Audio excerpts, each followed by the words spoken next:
Divorce, divorce, divorce. It is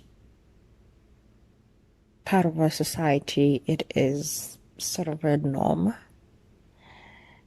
It is the highest in statistics, you know. And when you're considering divorce, like a lot of things come in. There are a lot of legal disputes concerning divorce, and every day there are 2 to 3 cases or 2 to 3 couples who are getting a divorce. It is actually more than that. You'll find that it's actually more than 10 couples who have approached legal practitioners to get a divorce. So in terms of getting a divorce, we are looking at what to do and what not to do. What to do is that prior to marriage, you should have gotten a prenuptial contract and excluded all the profit and loss and accrual, and made sure that each partner maintains their own property, and property is not shared.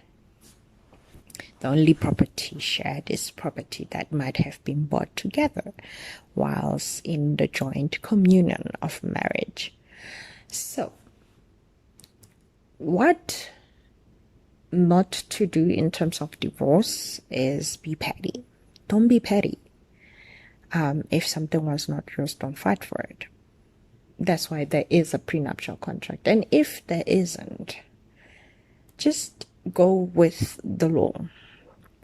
Don't make it a court fight, and whereby you state in the papers that no, the other party doesn't deserve the share of the property should be split in accordance to how you feel. The other person shouldn't, receive 1, 2, 3 because, they were not the main breadwinner. They were unemployed for the duration of the marriage, and all sorts of that. Because you find that parties who have been married, and let's say in many instances you find that the woman was a housewife and the man was a main breadwinner and provided for the family, and all the property was bought by him, but then upon divorce they want to exclude the wife. The fact that you didn't write an antenuptial contract, that is an impediment of your marriage. That is the legal consequence of your actions. Everything you do has to have a consequences, or it has to have a backside to it. You can, everything must have, it's a yin and a yang thing. It's a tails and heads type of thing.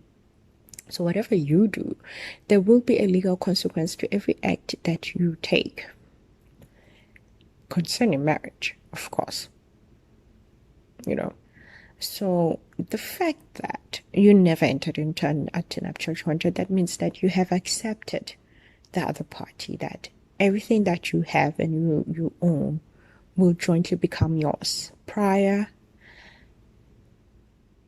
during, and even post marriage. That's basically what you're saying, that the other party is you and you are them. Holy Communion, yes. There's a thing. There's a difference between Holy Communion and a legal communion.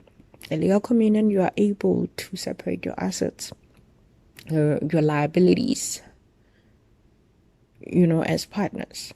Holy Communion is that you are me, I'm you. It's just seen as one person, okay? And then you don't want to take that and apply it. So best advice to avoid a lot of legal consequences, not even for divorce, even when it comes to solvency.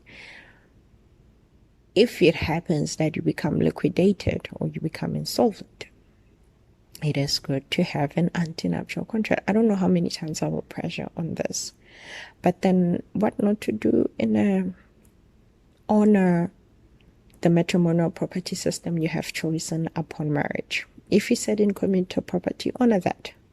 Don't take it and make it a long court battle, and you'll be losing money, and then you're going to be paying for the expenses of of your spouse, especially if your spouse was not working. You will be taking care of their expenses if you decide to make divorce very difficult.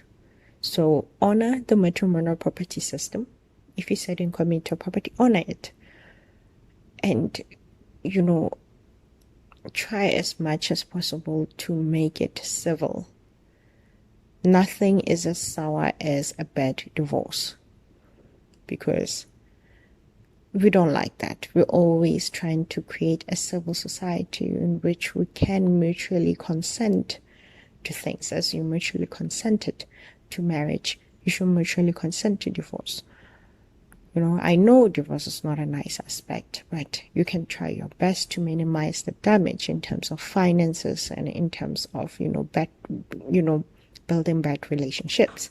So that was the law talk from Loretta M. I don't have a lot to say, but I will say this: make your divorce as civil as possible. But what you should do is that prior to marriage, you should have gotten an antenuptial contract, or prior to any marriage, get an antenuptial contract and decide on the matrimonial property system. That is a very important aspect. And this was your Law Talk with Loretta M. What to do and what not to do for divorce. And I'm out.